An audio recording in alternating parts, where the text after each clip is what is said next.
नमस्कार दोस्तों, गौतम स्टडी पर आप सभी का बहुत बहुत स्वागत है। आज हम केबीएस से संबंधित जो सब्जेक्ट हिंदी है उसकी हम पहली क्लास लेकर उपस्थित हुए हैं। तो आज हम जो हिंदी सब्जेक्ट से केबीएस में एग्ज़ाम देने वाले छात्र छात्राएं हैं उनके लिए मैं पहला पार्ट लेके आया हूं जो हिंदी साहित्य से है। उसके बाद फिर साहित्य के बाद हम हिंदी व्याकरण को भी पढ़ेंगे। तो पहली क्लास है आज की, और आज शुरुआत हम हिंदी साहित्य के इतिहास से करते हैं। तो आइए देखते हैं। सबसे पहला यहाँ पर लिखा हुआ है कि केबीएस हिंदी साहित्य का भाग 1 इतिहास के बारे में जानेंगे कि हिंदी साहित्य का इतिहास का क्या महत्व है। तो पहले देखते हैं कि इतिहास का शाब्दिक अर्थ क्या होता है। तो इतिहास का शाब्दिक अर्थ होता है कि इत का मतलब होता है ऐसा, इत का मतलब होता है ऐसा, और ह का मतलब होता है निश्चित ही,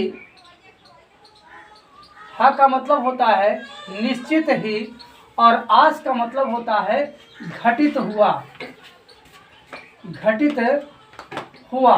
तो अर्थात इतिहास का मतलब क्या हुआ कि ऐसा, निश्चित ही, घटित हुआ। ठीक है। तो जो हम आज पढ़ेंगे वो हिंदी साहित्य का इतिहास पढ़ेंगे, और हिंदी साहित्य के इतिहास में हम देख रहे हैं कि इतिहास का शाब्दिक अर्थ क्या होता है कि इतिहास का शाब्दिक अर्थ होता है कि ऐसा, निश्चित ही, घटित हुआ। उसके बाद हम देखेंगे इतिहास की परिभाषा। क्या देखेंगे कि इतिहास की परिभाषा,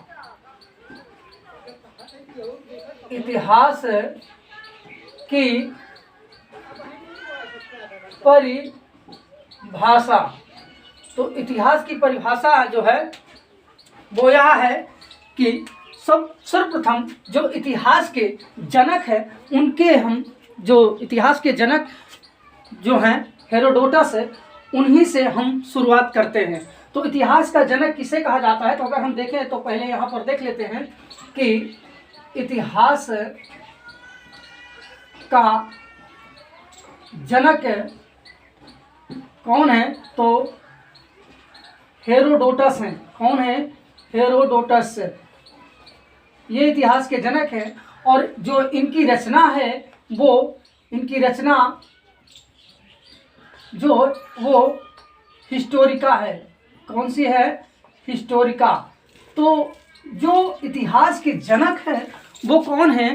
हेरोडोटस हैं, और जो उनकी रचना है वो हिस्टोरिका है। तो उन्होंने जो कहें तो हेरोडोटस ने सर्वप्रथम इतिहास की परिभाषा में क्या कहा है कि उन्होंने ये कहा है कि सत्य घटनाओं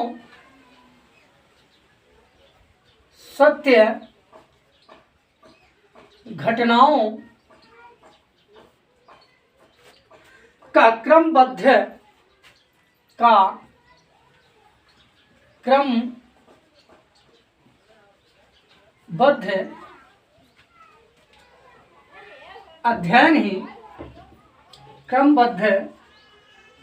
अध्ययन ही इतिहास है। तो उन्होंने इतिहास की परिभाषा क्या दिया है, कौन? हेरोडोटस ने, कि सत्य घटनाओं का क्रमबद्ध अध्ययन ही क्या कहलाता है? इतिहास कहलाता है। ठीक है। उसके बाद फिर हमारे भारत के एक महान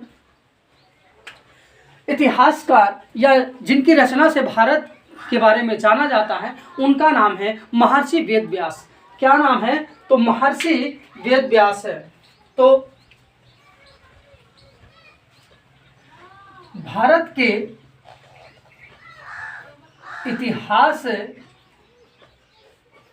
के जनक कौन है? तो वो हैं महर्षि वेदव्यास। महर्षि वेदव्यास। जो इनकी रचना है, इनकी रचना जो है महाभारत, इनकी रचना जो है वो क्या है? महाभारत है।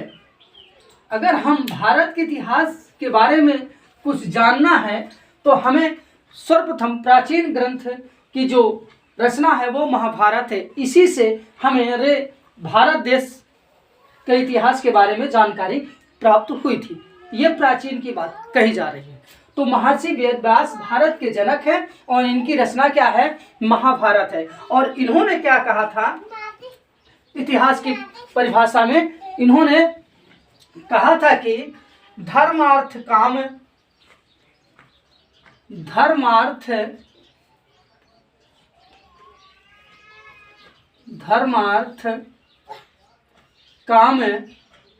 मोक्षेषु धर्मार्थ काम मोक्षेषु उपदेश समन्वितम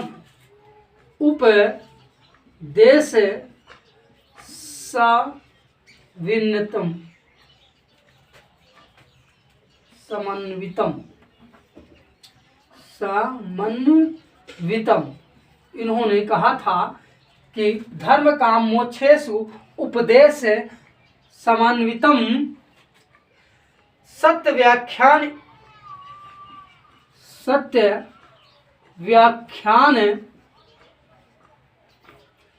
व्याख्यान इति इतिहास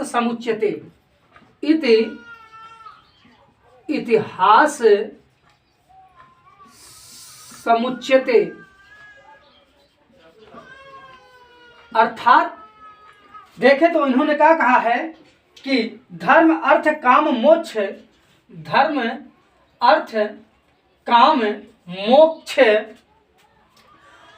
के उपदेश से युक्त, यानी उपदेश से क्या है? युक्त सत्य व्याख्यान, अर्थात कहें सत्य वर्णन ही इतिहास कहलाता है। अर्थात कहें तो धर्म काम मोक्षेष उपदेश समन्वितम सत्य व्याख्यानम इति इतिहास समुच्यते। अर्थात धर्म काम मोक्ष आदि का समन्वित सत्य रूप से जो वर्णन किया जाता है वही क्या कहलाता है? इतिहास कहलाता है। ठीक है, आइए हम हिंदी इसका अर्थ लिख देते हैं। हिंदी इन्होंने क्या कहा है कि धर्म अर्थ काम मोक्ष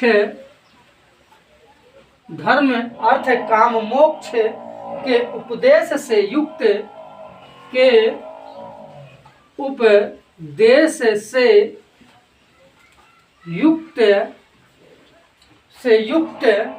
सत्य वर्णन, सत्य आख्यान कहिए या कहिए वर्णन ही इतिहास कहलाता है। इतिहास कहलाता है।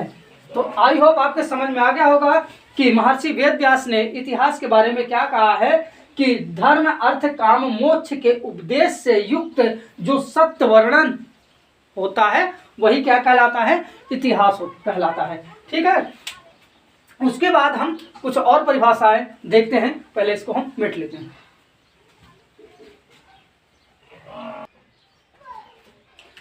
उसके बाद हम जो है कार्लाइल की परिभाषा को देखते हैं। इन्होंने क्या कहा है? तो कार्लाइल ने कहा है कि इतिहास एक ऐसा दर्शन है, इतिहास एक ऐसा दर्शन है जो दृष्टांतों के माध्यम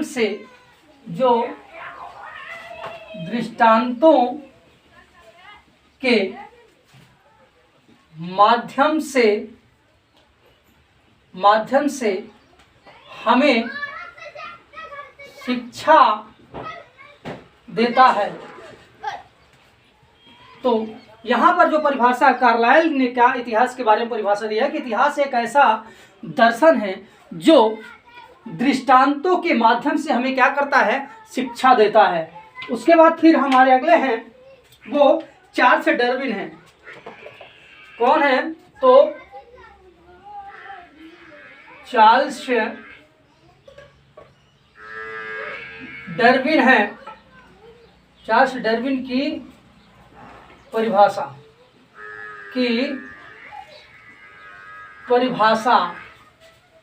अब चार्ल्स डार्विन की परिभाषा इसमें क्या है कि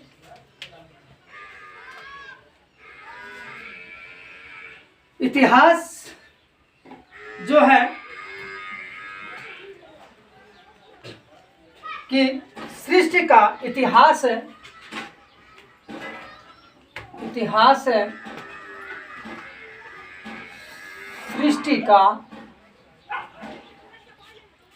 सृष्टि का बाह्य विकास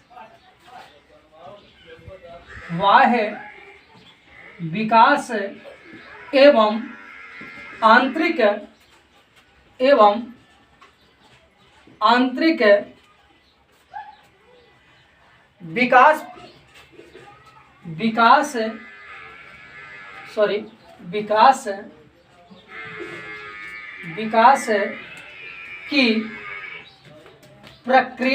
विकास की प्रक्रिया को खोजने का नाम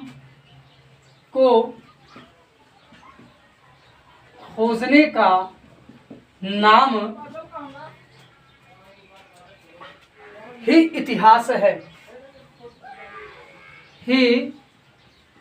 इतिहास है। अर्थात चार्ल्स डार्विन की परिभाषा इतिहास से संबंधित क्या है कि इतिहास सृष्टि का बाह्य विकास एवं आंतरिक विकास की प्रक्रिया है।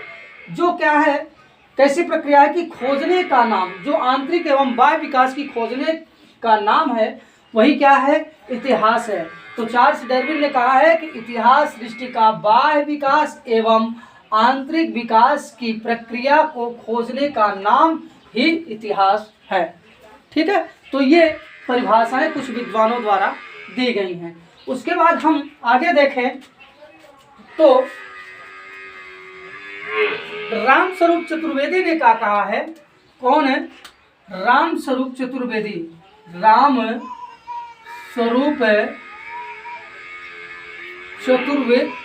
चतुर्वेदी ने क्या कहा है? उन्होंने कहा है कि कवि के कार्यों का विकास प्रक्रिया कवि के कार्यों की विकास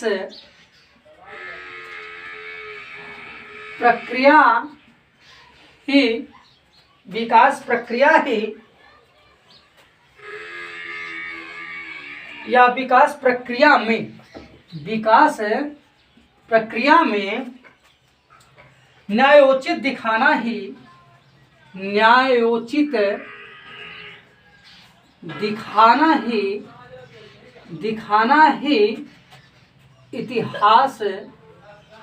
इतिहास कहलाता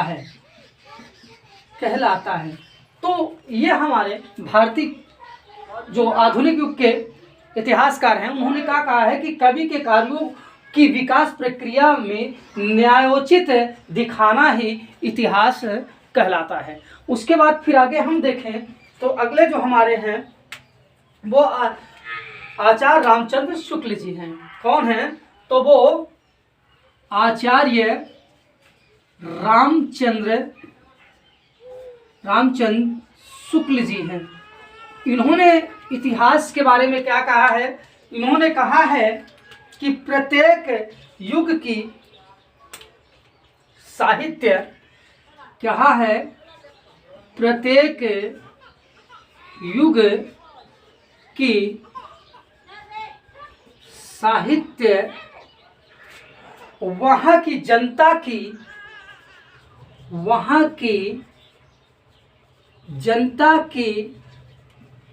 चित्तवृत्तियों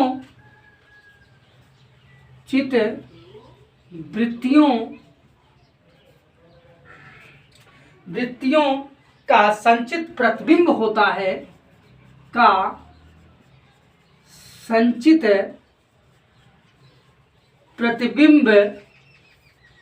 होता है यहाँ चित्रवृत्ति प्रत्येक युग में बदलती रहती है। यहाँ चित्रवृत्ति प्रत्येक युग में बदलती रहती है। बदलती हुई चित्रवृत्तियों के साथ बदलती हुई चित्रवृत्तियों के साथ साहित्य परंपरा का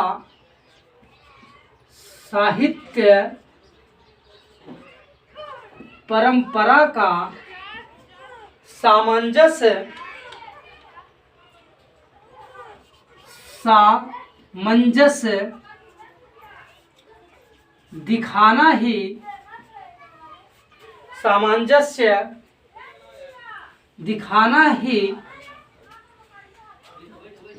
ही इतिहास कहलाता है। तो ये हमारे आचार्य रामचंद्र शुक्ल जी द्वारा दी गई इतिहास की परिभाषा है।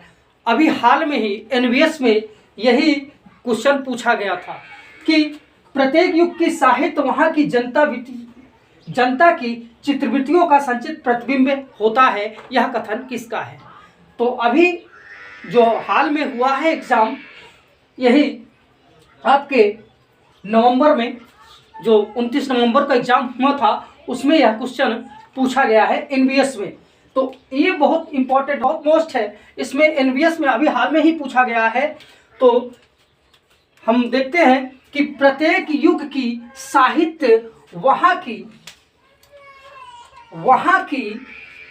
जनता की चित्रवृत्तियों का संचित प्रतिबिंब होता है, और यह चित्रवृत्ति प्रत्येक युग में बदलती रहती है, और बदलती हुई चित्रवृत्तियों के साथ वहाँ की साहित्यिक परंपरा का सामंजस्य दिखाना ही इतिहास कहलाता है। तो ये हमारे आचार्य रामचंद्र शुक्ल द्वारा दी गई इतिहास से संबंधित परिभाषा है। आइए आगे देखते हैं।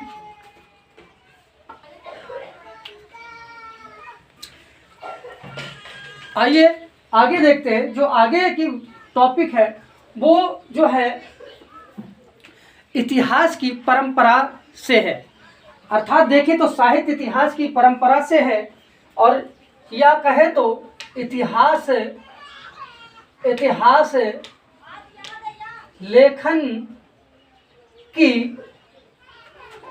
लेखन की परंपरा। देखिए, एक कहावत कही गई है कि मुर्गी हमारी अंडा पड़ोस में, यह कहे तो बालक मेरा नामांकन कोई और। तो हिंदी जो भारत की मातृभाषा है, उसका जो इतिहास लेखन परंपरा जो है किसी बाहर के लोगों द्वारा दिया जाता है या किया जाता है। अर्थात अगर हम देखें तो सर्वप्रथम इतिहास लेखन की परंपरा में जो नाम आता है वो नाम आता है गारसा दा तासी का। किसका नाम आता है?